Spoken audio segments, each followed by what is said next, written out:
Hey friends! So, for the past 4 days, I've been thinking about how I am going to get this message out. I've had to muster a lot of courage. It does regard some triggering things, so if you are unable to handle this channel message, please click off.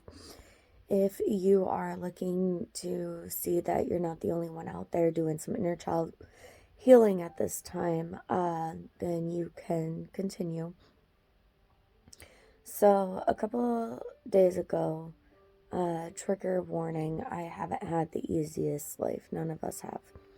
And I was raped when I was 5 years old by my uncle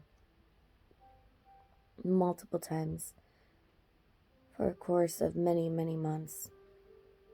And later on in life, I was molested by a mother's friend who I woke up to groping and fondling me in my sleep, and I pretended to be asleep.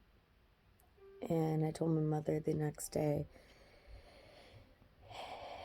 and shit went wild, but she never really had the capability of helping me through it because she had dealt with her own trauma.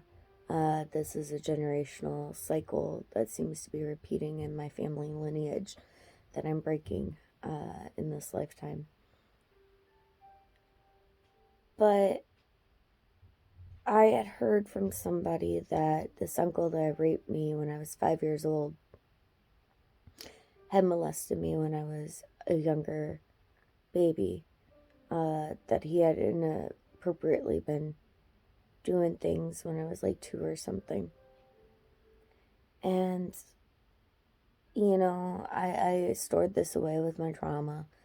I'm 31 now, so a long ways from 2 years old. And when I fell asleep the other night, I had called on my trauma to be resolved in my sleep. And I had a dream about my uncle. And in this dream, there was a fair haired little 2-year-old baby running around with a diaper. And I remember him saying, "I can change your diaper." And mind you, this is a man that's in prison for child pornography. When he raped me, he got away with it. He molested my sister because my mother let him back in our lives when I was 11. She asked me to tell her about my rape, and I sat there and I told her I didn't remember because I wasn't ready to face my trauma. And she slapped me and said I had lied about the whole thing, let him back into our life, and he molested my sister. And while he was being arrested, he was a military man back in the day, and he was laughing and joking with the cops. And this was the vengeance I seen my perpetrator go through. Later on in life, I had discussed it with my biological mother. I think a year or so ago, this when I cut ties fully.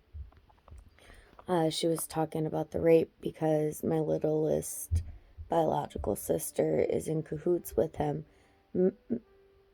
writing him from prison, where he's saying he never did what he did, obviously, even though he's in prison for child pornography. And when I was telling her about my story and I was crying and I was finally telling her truth and everything, she was smiling at me. And that was one of the toxic things that helped me know, okay, this woman is not good in my life. And I don't mean this to bash her in any way. I don't mean this to hurt her in any way. I forgive her. She's traumatized herself and she just hasn't been able to handle it. And she hasn't been able to heal from it. And it's twisted her mentality. But in this dream, this baby, this fair-haired baby, was running around and he's like, "Oh, I'll change your diaper." And I had this screwdriver in my hand and I threatened his life. And in that moment, like, I stood guard over that baby. the whole rest of my night asleep. And I just remember I'm going to protect her at all cost. I'm not letting anything happen to her. And the scenery changed, and obviously, you know, the divine started showing me a house, and it was beautiful. They're like, no, we have something bigger for you. And when I woke up, I had realized that that was my inner child.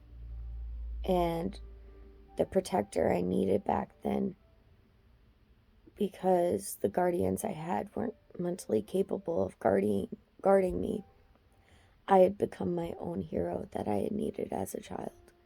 I had healed my inner child, and I realized that I'm at a place in my life where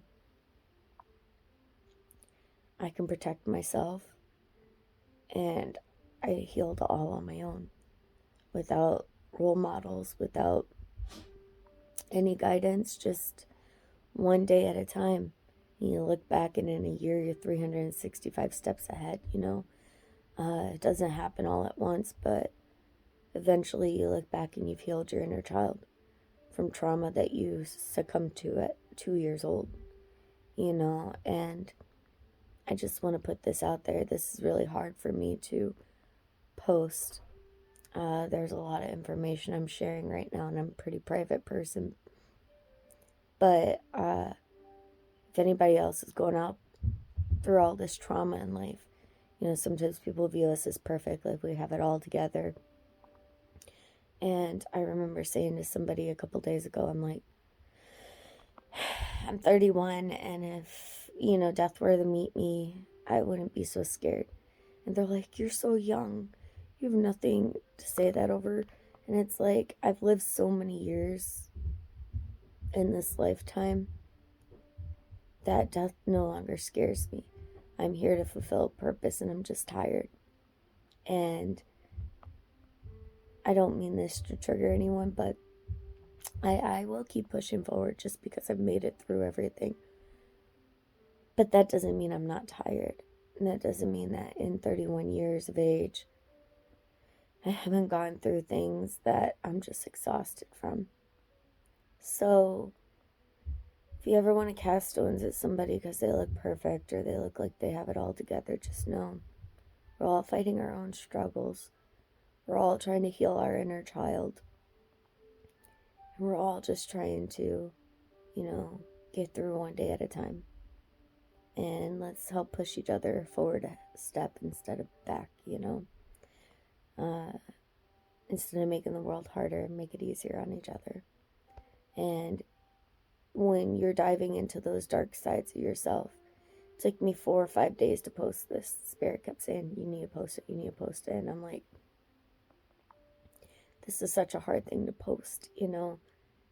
But I know that there's survivors of sexual abuse out there, and that this will help them and help them know that they can overcome it and keep pushing forward, and that the feelings that you have some days when you're so fucking tired, and people are looking at you like you have nothing to be tired about, you're only this old.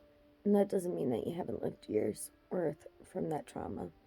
It doesn't mean that I remember somebody told me I had to work on emotional intelligence.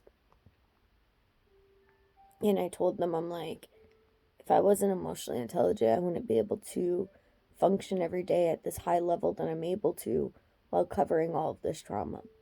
And they laughed at me, and they're like, you're how old? How much trauma do you have? And there's a lot.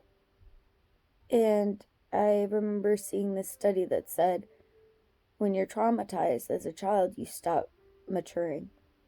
And if I was traumatized at 2, that could explain a lot of my naivety, my young child at heart spirit. But I think with no role models, nobody to show me the way, me doing it all on my own, I've done a pretty good job picking myself up, pushing forward, and getting to where I am in life by myself, despite other people telling me that I had nothing to complain about. So if you ever feel like giving up, don't.